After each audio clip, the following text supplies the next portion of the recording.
Hey friends, this is the Mrs. Wolfie from our half-acre homestead. Well, my garden soil isn't here yet, and my garden beds aren't prepped, but my cabbages and my peppers need some transplanting to save them until the garden's ready. Yes, I'm going to plant at the end of February next year, not at the beginning.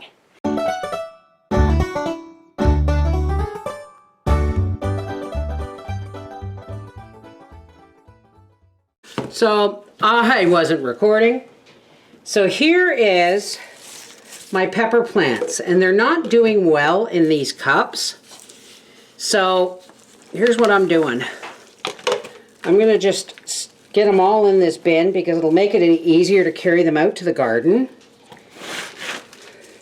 And then I'm gonna top the soil with a little bit of compost.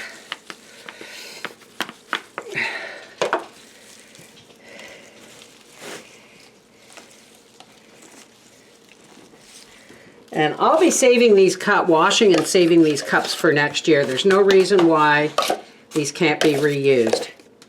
I'm going to move these over to the other side of the table.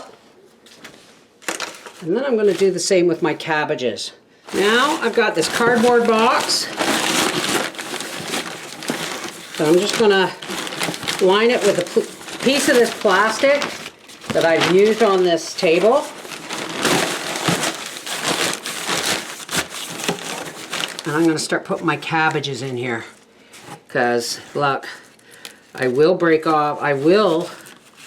trim off the lower dying leaves. Oh my gosh. Poor things.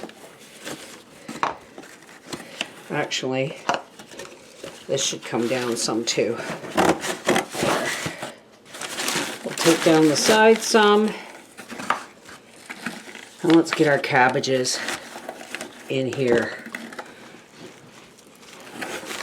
Poor things. Look. Oh my gosh. Poor things. No wonder the bottom leaves are going yellow.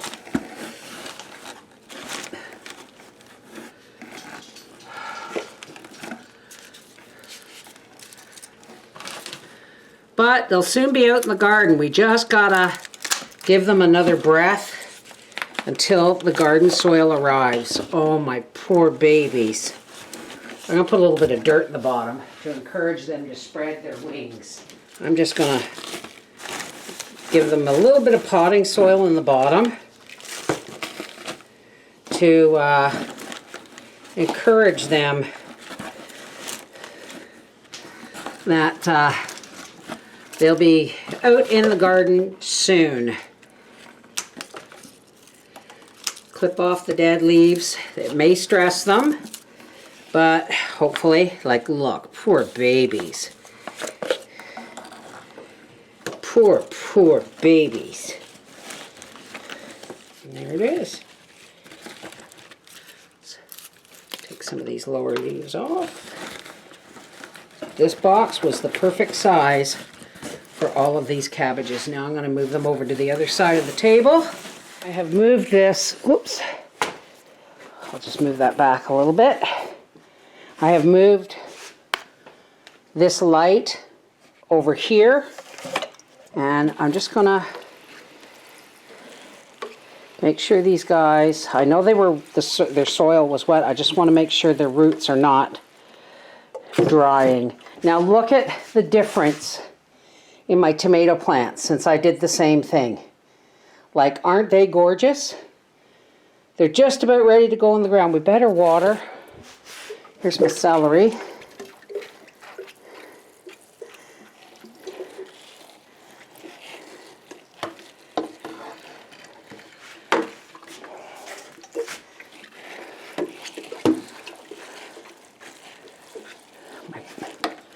This is why I cover my table with heavy-duty vapor barrier plastic.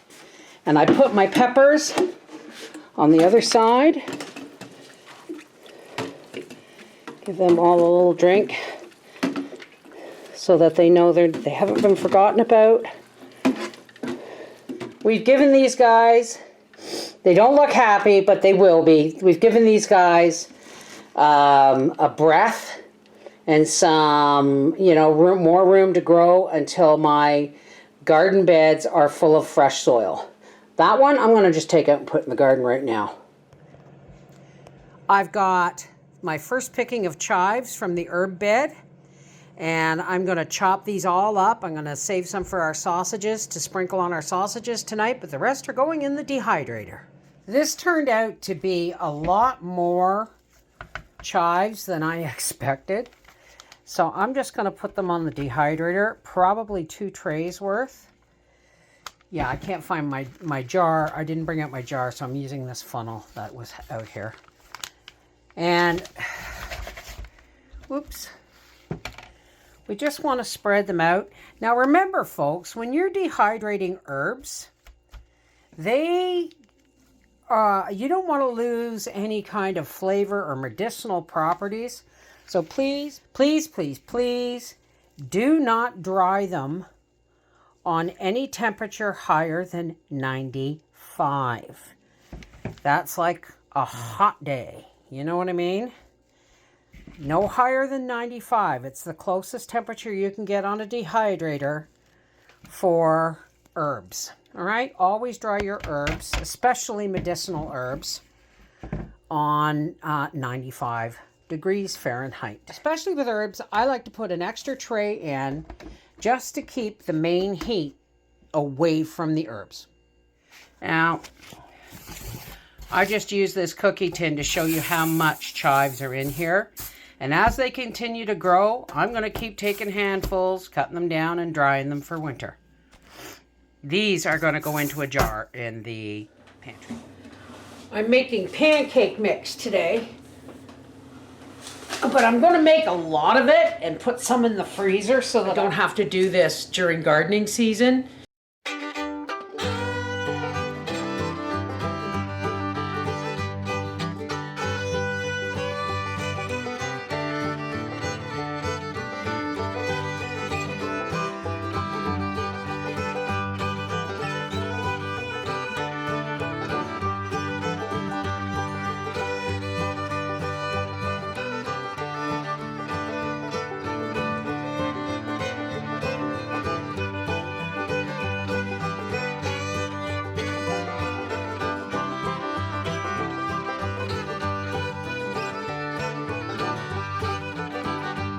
Now it says I don't have to, but I like to keep my pancake mix in the fridge. Just because, like my eggs. That way at least I know it's going to last a whole lot longer.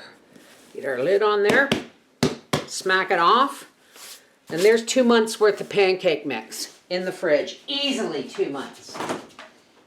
You just add water to the consistency you like your pancake mix.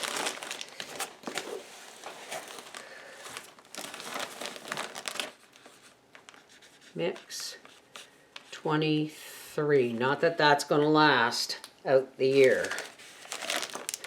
I just made an entire summer's worth of pancake mix. Awesome. I don't know if you can see it, but his tail is bloody, and somebody's wing is a bit bloody. These guys are known for that, so we may have to butcher these guys soon before they start killing each other. Now I realized after I recorded that I had changed them from a grower to a scratch grain, and that is a behavior that means they're not getting enough protein. And it wasn't the white ones doing it to each other. It was the little black ones pecking at the white ones. So what I did was, as an emergency stopgap measure, because my feed store was closed, I ground up a couple of cups of Gracie's Kibble, which is sweet potato, rice, and lamb. And I put it in with their food, and it seemed to have, it calmed them down. They weren't sure at first. I mixed it in with their grain. They weren't sure at first. And they decided they liked it, and they ate it all. And everybody, when I went back out to check, everybody was calm. So until I can get, when I get back to the feed store, I'm actually going to buy a high protein lay ration to mix with their scratch grain. Those are bottoms of 45-gallon plastic barrels that Howie's used the rings for planting in. I'm going to get him to drill me some holes in those 2 white beds, or those 2 white bins. Drill some nice big holes in the bottom, and I'm going to make them into beds. Zooming! Good girl, get your exercise. The 3 pepper plants I planted seem to be doing fine. It looks like we're going to get some rain. I really hope so. The leeks and the onions are going to need it. That's the ravine we want to fill down to the tree line and then put topsoil on. And then I want to plant more gardens back there, but I'd like Howie to dig up next year my fruit trees, my apple trees, and plant them across the back to help stabilize the soil. And here's the chives we cut down. This is my herb bed from last year. Now, I just want to look because something here is growing. There's one section of my sage plant that's still growing. And I might get Howie to put those round beds or those round things right here and then extend my herb bed to that. Still no pool. Oi. Yeah, don't look at my hair. This is the Mrs. Wolfe from our half-acre homestead saying, and that was our weekend. This is Monday. Things are, going to be a daily crush from here till Christmas. Here it starts. Mwah! Take care. God bless.